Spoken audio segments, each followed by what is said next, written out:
Welcome in to the Barnes on Bama podcast. I'm your host, Owen Barnes, and we have a ton to discuss. Got a really special episode for you today. Got a couple of things I want to talk about here up at the top before we get into it. This is going to be our football preview episode for all of the fans of the channel that are interested in that Alabama Purdue game that's going to be happening in Coleman Coliseum tomorrow. I have already put up another episode on the channel earlier this week about that. So check it out if you're interested. I will be in attendance to that game. So, really excited for that game. Very, very excited for this one. But this is going to be our Oklahoma football preview. And as I'm sure most of you know, I'm a part of the Believe Podcast Network. And as a part of that network, we have shows of all the different football teams all across the country. And Oklahoma is no different in that. So I have Casey with Sooner State of Mind that's going to be joining us on the show today. We'll have Casey's links all down in the show notes and stuff. But I really appreciate you joining the show today. How you doing today, Casey? Good, happy to be here. Thank you for joining. Thank you for joining. I know we got a big game in Bryant Denny coming up this weekend. I will.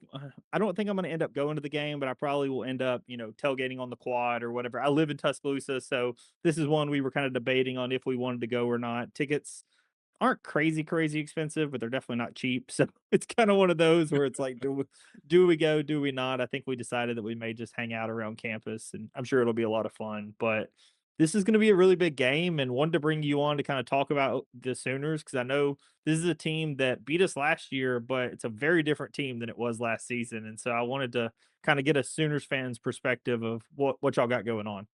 Yeah, you know what? I think actually the defense might even be better this year than it was last year. And they were pretty outstanding in that game. So lots of depth, multiple players at each level, and some of them are really starting to come on that front four. One of the best, if not the best, in the country. Think they lead the SEC in total defense, lead the SEC in points per game, and right there, first or second in rush yards per game, just giving up over 80 yards a game. So the defense is finally carrying the squad. It's been so long had the last few years a prolific offense and we just did not have the defense. Now we have that defense going and the offense is still a work in progress, and here we are, 9-10 weeks into the season. Yeah, and we'll definitely get into the offense because I think there's a big reason why the offense may have sputtered a little bit, maybe a surgery that that may have impacted a little bit of how the offense was going, but we'll get into that shortly. One of the first things I wanted to ask you kind of here up at the top, and this is one that I'm going to borrow from our friends over at the Vol Bros. I think me and you have both been on their channel, and I really Mhm. enjoyed this question. But what is something that Alabama fans don't know about Oklahoma, but they should? The one that I always bring up when anybody ever asks me, I'll give you some time to think, is Alabama, our best receiver is not Ryan Williams, it's Jeremy Bernard. For anybody that's watched our games, you would know that because we use him in such a gadget way and different things that he does. And that's not to say Ryan Williams is bad by any stretch, but Mhm. Jeremy Bernard is the guy who kind of is the engine behind our offense. And I think that's something that the average football fan that only sees, Pro Football Focus talk about Ryan Williams catches or drops or whatever doesn't have any idea what's going on. So what's kind of Oklahoma's big thing with that? Overall, Bill Bedenbaugh, one of the best offensive line coaches in the country. This team has struggled to get healthy up front, so that's forced a lot of these young guys into the mix, and now we have true freshmen at both tackle positions, but you're starting to see that gel a little bit with these guys. Fasusi and Foge are both on the tackles there, and even Eddie Pierre Louis. We're finally starting to get this offensive line going. So I think you traditionally think about this Oklahoma squad having that offense. I think it's getting much closer. We've still yet to play a complete game on that side of the football. So it feels like last week or 2 weeks ago against Tennessee, maybe the lights came on a little bit. We'll get into material, but he's getting healthier. But it feels like the offense is getting healthier. So they don't have the big play still. It's been far and few between that, but the offense is incomplete. So I'm not sure, what they see across the country on that because it's been known the last, 10, 15 years for great quarterback play and offense, but just hasn't been explosive, but I think it's close.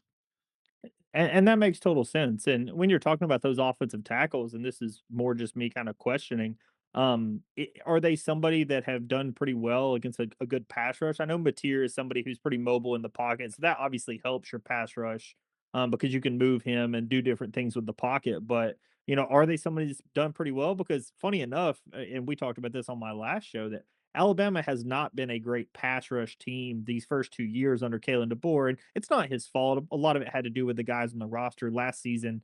We struggled with just finishing the sack. We had a ton of hurries and just not a lot of finishes. We have a guy now in Yonze Pierre that's really stepped up, and he is kind of that alpha dominant one. He had 3 against Tennessee, including a safety. He had 2 last game. He's a guy who's really stepped up and done massive things on that line. Have they been up against a solid pass rusher? Yonze Pierre is a younger guy, but he's definitely somebody that's kind of wreaked havoc in the SEC. They really struggled against Texas. Now, that was a month ago. So when you think of a young guy coming in, making that transition where in high school you dominated everybody, now you're going up against off defensive lines in the SEC, some of the best in college football. So it's been a mix. You realize what you can get away with, and you figure out what you have to continue to work on to get better. So they've been gotten a couple of times, but it feels like they're always learning and they're not making the same mistakes twice. And in some of the times when Mateer has gotten into trouble, he's kind of not navigated the pocket the way he should and kind of put those guys in bad situations. But overall, the only way you learn is by playing. So they've taken a few lumps, but each week you can see the progress. And finally getting the same 5 to go has really gone a long way. And the timing of the offense up until this point, it feels like everything has been a challenge. It hasn't just been flowing, but it feels like we turned a corner against Tennessee.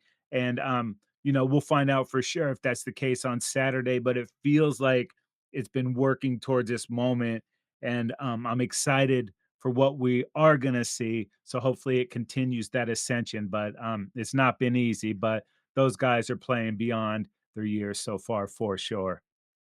Yeah, and I'm not sure what all you know about Alabama's offensive line, but I mean, we've had similar struggles. I don't know if you pay attention to Brooks Austin, the Film Guy Network. He's talked kind of at length about Alabama's tackles, and he talks about they can be gotten with speed because Wilkin Formby and Caden Proctor sometimes struggle with the speed rush, but if you try to power through them, they're both huge. Caden Proctor's like 6'7", 366. He's the one everybody knows about, but Formby's another guy that's in 330, 340 range. They're both huge human beings, and you're not gonna bull rush them. That's just not how you get to the quarterback at Alabama. Now they have struggled with speed rush with guys like Stewart at South Carolina. The guys at Tennessee definitely caused us some troubles. So it is something where we have struggled at times this season. So I think that defensive line, both defensive lines against the tackles, is definitely a spot you're going to want to watch in this game no matter which side it's on. Obviously, with Oklahoma's side, them being a little younger, but even on Alabama's side, they're definitely are more experienced. But again, they still do have a pretty visible weakness at the speed rush. You know, like I said, they are good tackles in their own right, but they definitely have had some problems. I fully expect that Wilkin Formby is going to get the start again. I'm of the mindset that Michael Carroll should probably, our freshman, should be getting the start at right tackle, but they've sprinkled him in at times. If you see him, I wouldn't say that it's a bad thing. He's an IMG grad. It's a really one of those elite offensive linemen that you kind of Mhm. talked about. He's somebody that's grown a lot this season, but here recently it feels like Wilkin Formby has kind of more solidified that spot. I don't think he should have, but that's neither here nor there. With the roster limits coming down from like 130 to 105, every team is not, especially Bama, is not 4 guys deep that could just go in at every position. The talent is much more distributed throughout the conference, throughout college football. So these guys, a lot of it is getting thrown into the fire and they're taking their lumps. You guys might be catching a break though, because I'm not sure if R. Mason Thomas is going to play in this one. He tweaked the hammy against Tennessee on the interception return. He's by far the Sooners' best pass rusher, and he's got the versatile moves. It's not just a bull rush. He's got speed. He's got everything. So we're hoping that he can get back. I'm not sure that he's going to be, and even if he does come back, I doubt he's going to be full strength. But getting after the quarterback is something that the Sooners can do from every position. And the guy that is really coming on for these Sooners, besides PJ, is Taylor Wine. this guy every week you see him making more and more plays. And also, Heineke is a guy that was a lacrosse player. And each week you just see the evolution of these players. And I'm excited for what these guys bring. I love this defense. It's my favorite thing about the football team. They get after the quarterback. So I know Bama struggled a little bit to run the football this season. So if the Sooners can continue that trend, it could be a long day for Simpson, but it's gonna be tough, man. Going in there, I feel like it's gonna be a close game, and you can throw everything out because it is gonna be battle. And I know Bama's got revenge on their mind for what happened last year, but each year is different, and Simpson is one of my favorite quarterbacks outside of what's going on with Oklahoma. I just love his game. He's taking care of the football. Sooners haven't really gotten a lot of turnovers this season too, so that also bodes well for Bama. Yeah, and when you're talking about Ty Simpson, we'll say this before we move on to the next question. Like Ty Simpson, he has done a good job taking care of the football. The one place where he has struggled a little bit is he's given up a couple of fumbles.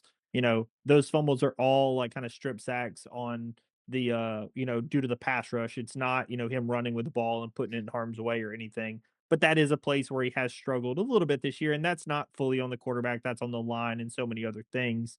But he has done a pretty good job from taking care of the football perspective.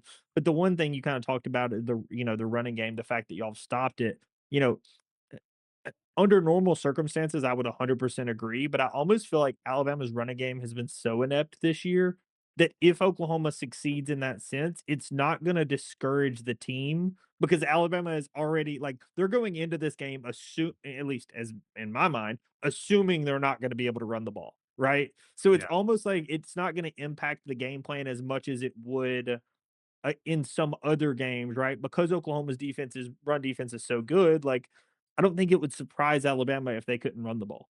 Like like Yeah. the running game hasn't been good against bad run defenses. I'm sure the good run defense is, you're not going to run for 250 yards. Like if any Alabama fan thinks we are, they are smoking something, and I want to know what it is, right? Like, I mean, that's just not realistic for what this team has been this season. They've been a great passing team, and Ty Simpson's done a great job managing that. And whether it be bubble screens or offshoots of the running game, but definitely not the handoff to the running back. You're getting some push from a guy like Daniel Hill that's definitely bringing some additional things into that backfield.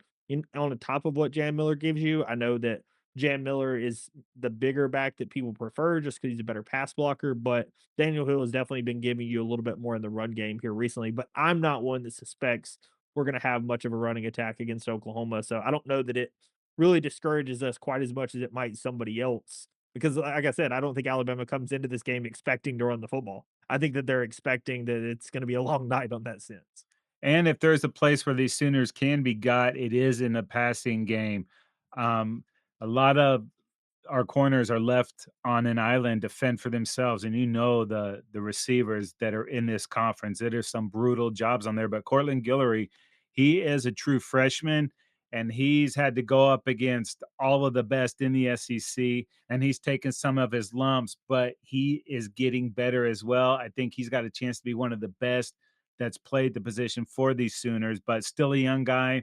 And the problem that we've had in general is on some of those deep plays, the DBs kind of panic and interfere when they don't really need to. Just locate the receiver and play the football. They panic in those situations, and so that's a situation I'm a little worried about. Got great safety play, but if there is a vulnerability to this defense, is if the quarterback has time and they air it out. So that worries me. And I know Bama's got the big play ability as well. Yeah, and for Alabama, I think that it kind of depends on the defense that you're running, right? Alabama and something we're gonna I'm sure talk about is Alabama runs a zone defense almost exclusively. Like they hardly run any man, and they basically force you to walk it down the field. They did it against Tennessee, and it's like I mean, if you're gonna score on us, you're gonna have a 12 play, 14 play drive. You're not gonna hit the home run ball. You're gonna just walk it absolutely down the field, and you might be able to walk it down the field, but it's going to be a bend but don't break. We're going to get into the 20s and hold you to that field goal, which I'm sure we all want to talk about. Y'all have the best field goal kicker in the conference, probably. You know, it's that is a place where y'all are easily better than us. It's not close, but it's still a situation where Alabama does that on defense. And I think that if you are a team that does put the guys on islands, it's going to come down to is Ty Simpson able to complete some of those passes? In the LSU game, Ty kind of was kicking himself because he did complete a couple of passes in the 2 minute drill, and Ty's been phenomenal in 2 minute all season. But he missed a couple that he would want back that, you know, a couple to Jeremy that were just slightly overthrown or a couple that were slightly underthrown. And they weren't, you know, these aren't like 10-yard misses. These are, you know, yard and a half misses on a, you know, 60-yard pass. So, you know, the realist in me is like, oh, like it's basically there, you know, the timing is just a half second off. And I think that Ty is really kicking himself. And I will say, I think it honestly bodes well the fact that Ty is upset over that because I think that's something that if he gets those opportunities this season or this game, I think that he's going to take advantage of them because Ty is not somebody that's kind of made the same mistake twice all that much this season. And, you mentioned the zone that Bama likes to run. That's been, a problem for this Sooners offense. You know, going back and watching some of the games, Satania and Mateer kinda have a nice combo going, but you can see it when Mateer wants him to sit in that zone, and he continues to take the route going through it. So we've seen some mistakes on that that's caused some turnovers. So they're gonna have to be very careful when it comes to that and driving it down the field. That's what the Sooners do, baby. They just have not had a bunch of big plays. Satania had a 75-yarder against Ole Miss, but it was like on a 7-yard cross, you know, and then he just took it to the house because he's so fast. So the big play's been missing. And if you got to avoid the mistake, that's one thing that's hurt this Sooners team is the catastrophic mistake at the worst possible time. Now, a lot of that has come through special teams, specifically on punt returns, but that seems to keep presenting itself in every game. Have to eliminate that because the crowd is going to be electric there, and whoever makes the least amount of stakes, it's a cliche, but will win this football game because the teams are too good and they will capitalize on any mistakes, especially the turnover riddle. Yeah, so you may have just brought it up, and you know, it could be that answer, or it could be another one. But for Oklahoma to be successful in this game, what's kind of the one thing that you think needs to go right? Like, if you could look at whether it's one spot on the box score or like one, you know, person that hey, this guy's been causing problems or whatever. Like one thing that you could have that hey, if this goes right, Oklahoma probably has a great day. What would that be? Um, for one is getting rid of the pre-snap penalties and just penalties in general. This has been a highly penalized team and it's cost us quite a bit. So if they can clean that up, I think that will go a long way. Sticking with the run, they just haven't done it enough. And maybe that was because of all the injuries up front. But now as those guys have getting some cohesion, Xavier Robinson's really taken off. He's an incredible running back. He's big, he's fast, he can catch it out of the backfield. Had a huge run to kind of put that Tennessee game away a couple weeks ago. So can they get out of their own way on this? In that Tennessee game, late in the game, like 4 minutes left in the fourth quarter, Arbuckle calls RPO and Mateer passes it and the ball is intercepted. That's the only thing you can't do at that point. And it should have been no, we're running this down, run the clock, and then we can punt it if we need to. So get out of their own way, keep a clean ball game. That's what it's got to be. And tackle well. I've seen it a few times. Poor tackling is something that's hurt this team as well. It doesn't happen often, but when it does, it seems to come in bunches. So just avoid the mistakes, play a clean game.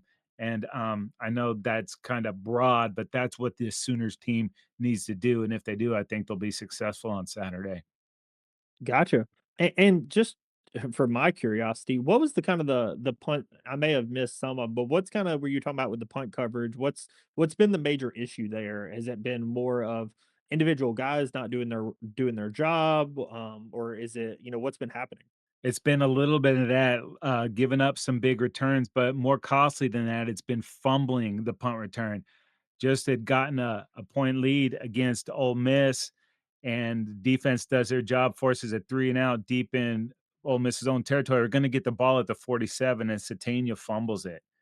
And it was a point where we could have really put some distance on them. So They haven't kept their lanes well on some of the punt returns. Got a great punter when they do play well. He really does flip the field. And you mentioned Sandell on the field goal. So those parts are it, but it's the return game that's really hurt us. And I don't think we've actually returned a kickoff. I think we fair caught every single one and we just start at the 25. I don't know if it's because we don't trust the blocking or don't trust the penalties, but just cannot turn the ball over when we're receiving it, especially after the defense is getting everybody fired up because they've had that 3 and out, and then you turn the ball over and give them good field position. That's really was the difference in that Ole Miss game, and, that was a brutal watch. Oh, so brutal. Yeah, and honestly, Alabama has been fine from a punt and kick return perspective. Not, I wouldn't say they're elite. They don't have any touchdowns or anything, but they're definitely been completely reasonable from that standpoint. I think our coverage has been fine as well. So this is something that, honestly, I wouldn't. I do think that Alabama has the ability to break open one on the returns, but I wouldn't suspect it. Right, like it wouldn't be the craziest thing I've ever seen, but I wouldn't expect it to happen. And then on the punter, we do have a very good punter. Blake Dowd has honestly done a really good job. It's somebody that I didn't know a whole lot about coming into this season. I think he was our punter last year even, and he just wasn't super well known. And he's done a pretty good job. I know all of his kicks last week were inside the 20. He's been somebody that's been pretty consistent, not getting the touchback. Been fairly good at that. And then, but as we mentioned, or as I mentioned, our field goal kicker is okay, but he's not great. I mean, there's no other way to say it. He has one of the worst misses I've ever seen in my entire life in the Alabama-Georgia game. The way that I described it in the recap to that game was it was like NCAA football and you just learned how to kick, and the ball went like 45 degrees. He missed it by 25 yards. Oh my goodness. I mean, he missed it by almost longer than the kick was. It was one of the worst kicks I've ever seen. Most of his kicks have been fine. I don't exactly know what happened on that one, but he's not the best kicker. He's not super reliable. We definitely prefer our offense. Even in the game against LSU, we could have kicked a field goal to go up 2 scores, and instead, we trusted our offense just to stay out there and get the first down and end the game. Right? It's a situation where if you're going to ask Kalen DeBoer which he prefers, he's definitely just going to throw the offense out there. And I think he's kicking more as kind of a surrender. Our offense Mhm. doesn't have this one, not a, oh, we're going to get the easy points on the board. Versus Oklahoma, it feels like when y'all trot that kicker out there, you're getting the points. And Yeah. that's like an absolute weapon that you have on that side of the ball. And then on the return game, Satania is one of the best in the country, but it's been those costly turnovers, and I think that's made Venables a little bit gun shy in that. So he's airing for the fair catch a lot more in the punt game, just because you can't trust the turnover there. It's really cost us a couple times. So other than that, though, like you said, punting and field goal kicking's been outstanding. Absolutely. So one of my kind of fun questions that I like to ask people, just because I have a great one for Alabama, is if you were given the headset, what's one thing that you would either want them to stop or start doing? Mine that I always bring up is I think that at times Ryan Grubb gets a little too exotic, right? I Mhm. think he knows that he's an offensive talent, an offensive guru, and has some fun play calls. And sometimes the 5-yard run, and our running game hasn't been great this year, but at times the 5-yard run was there.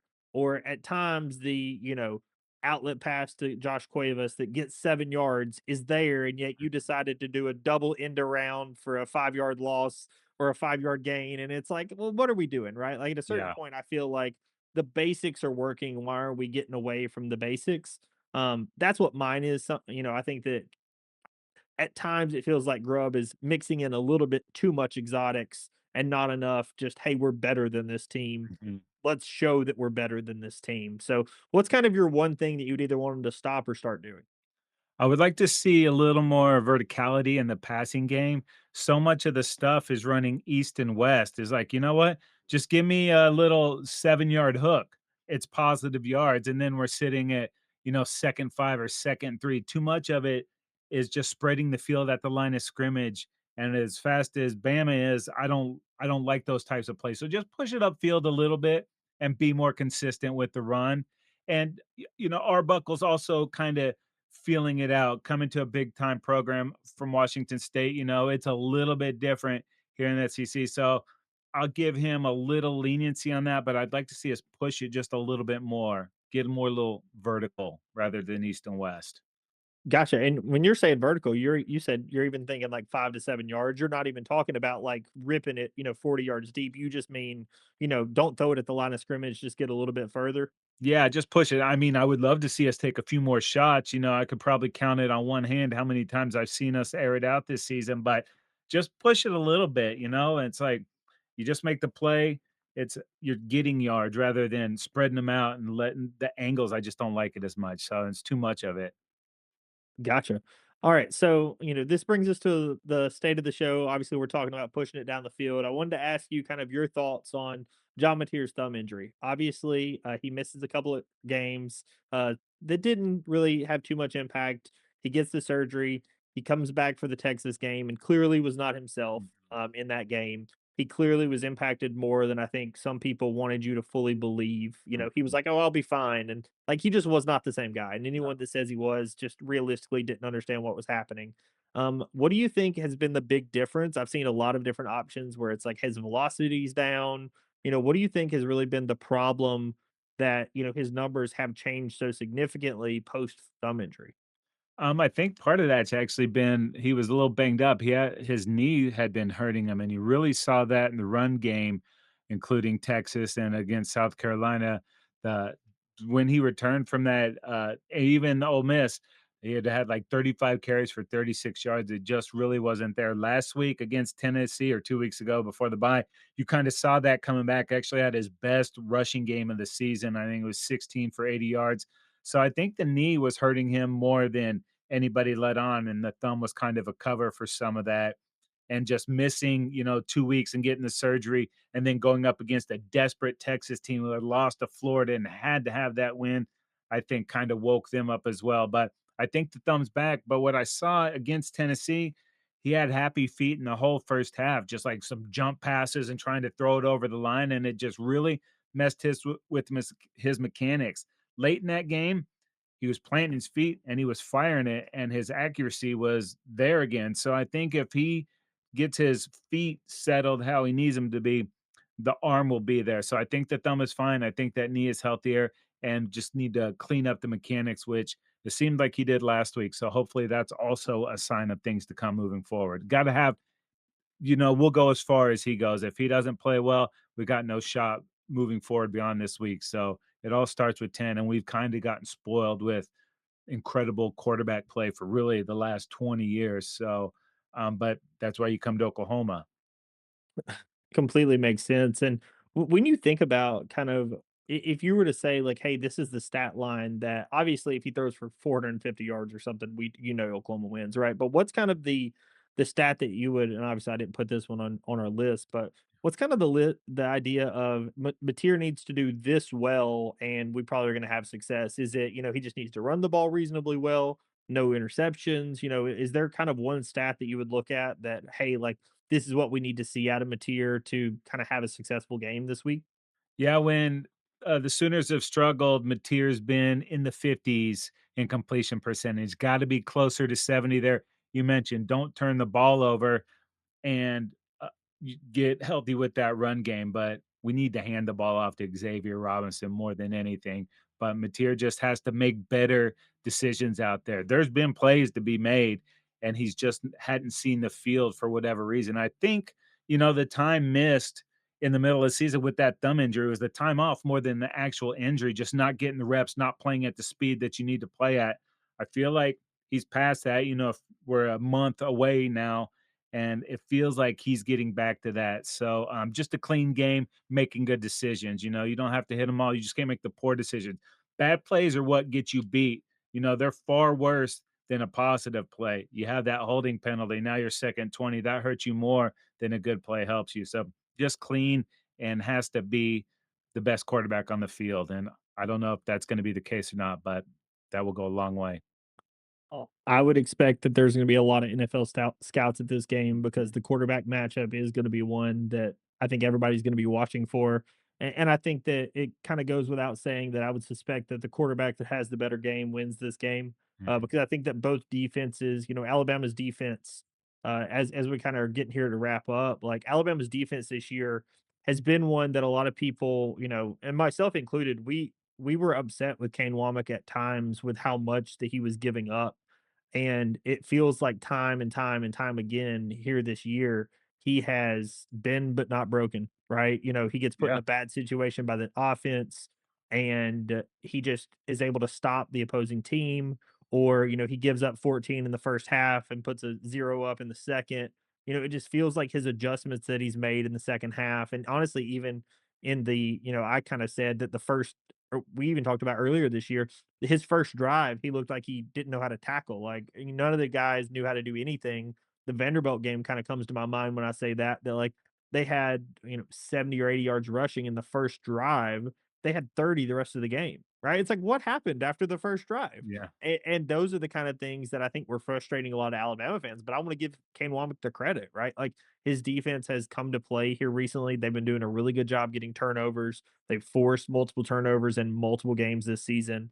The interceptions have mostly come with by Bray Howard. Obviously, we have Dijon Lee that is the freshman that's 6'5", that has kind of been a little bit of a ball hawk as well. But Bray Hubbard's definitely had the most interceptions and seems to be the guy who's been getting the most turnovers. I know he's forced a couple of fumbles.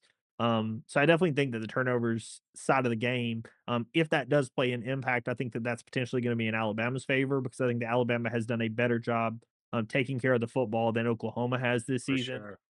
So, and obviously when you're playing on the road, that's something that can kind of build one thing after another, because a big play like that gets the crowd energized. Honestly, like an interception or a big fumble can get the crowd energized even more than a big passing play.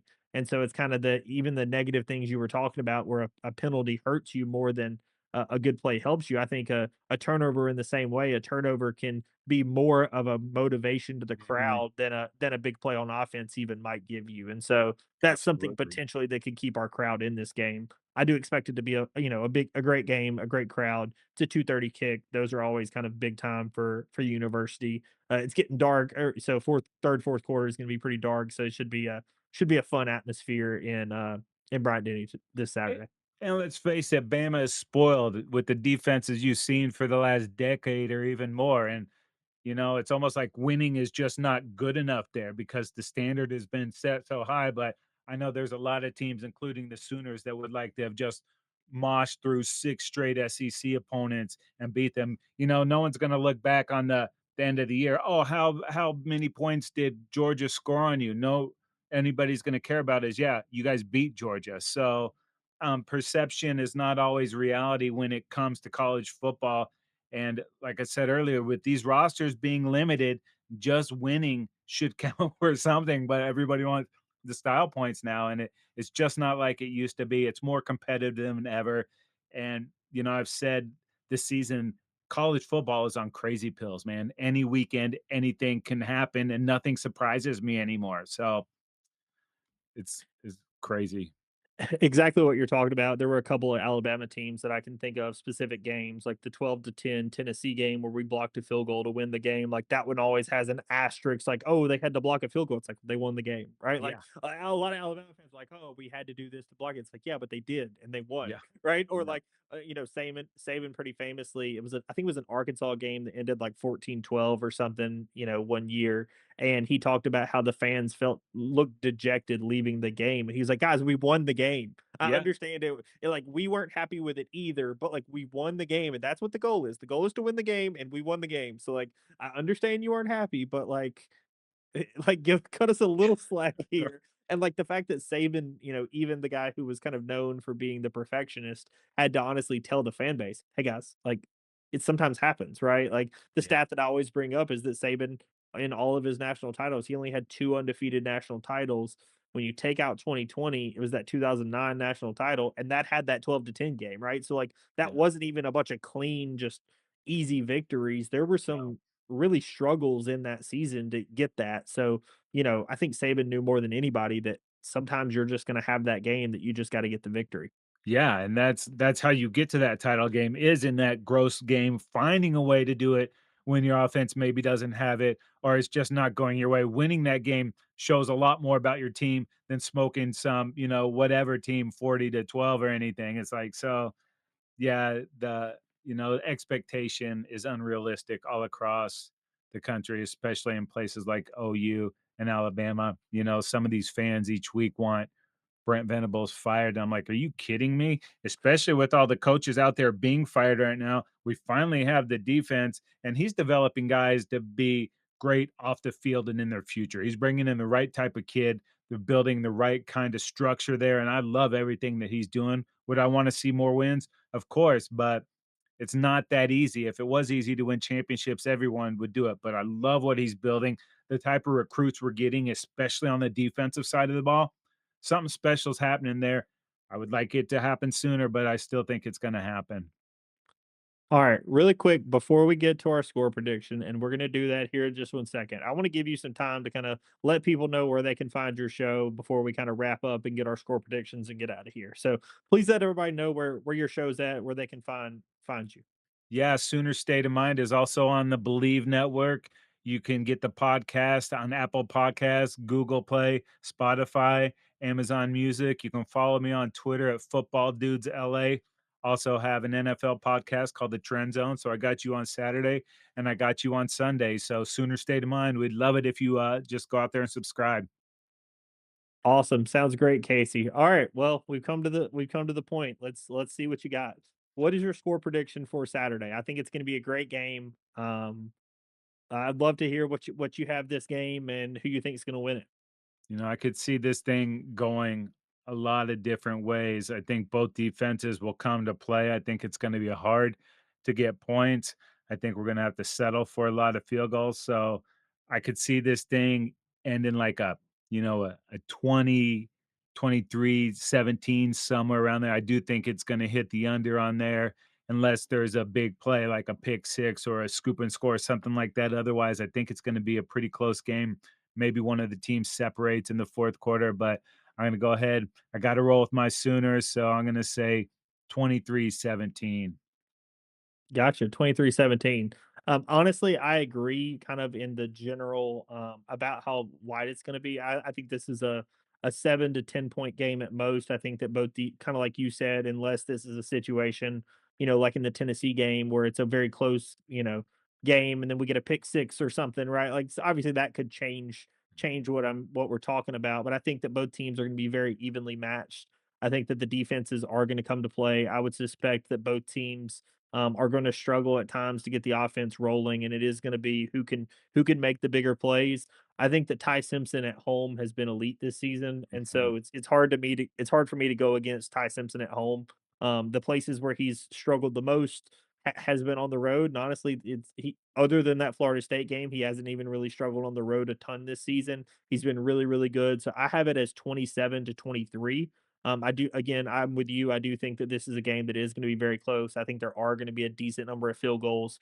I will say that I don't want this to turn into a true field goal kicking contest because, as we mentioned, I think Oklahoma clearly has the better field goal kicker, and I don't think that one's particularly close. But I do think that Alabama is going to find enough offense to win at home in this game. But I do think that this is going to be a very close game and should be a great one on Saturday evening. Yeah, who responds to adversity better? It's going to hit both teams. Who's going to be able to manage that and turn it into a positive? Sooners have to have this. I think if we lose this game, even if we beat Missouri and LSU, we're probably out of the mix. You've got a little more wiggle room, I think. Not that you're going to do us any favors because of that, but Sooners have to have this. So we're definitely going to find out what these teams are made of. Both very good teams. I mean, what more can you ask for?